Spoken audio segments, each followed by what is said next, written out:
This is a dog-legged staircase or half-turn staircase. This is the height of the step, it is called as rise.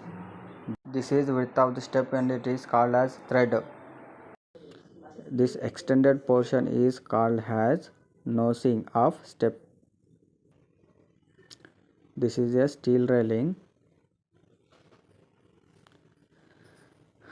The first horizontal, the top of the rail is called as a handrail.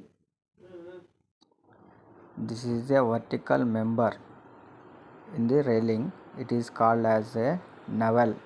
Railing is further vertical members, this and that also called as navel. This is a slab, it is called as flight of staircase.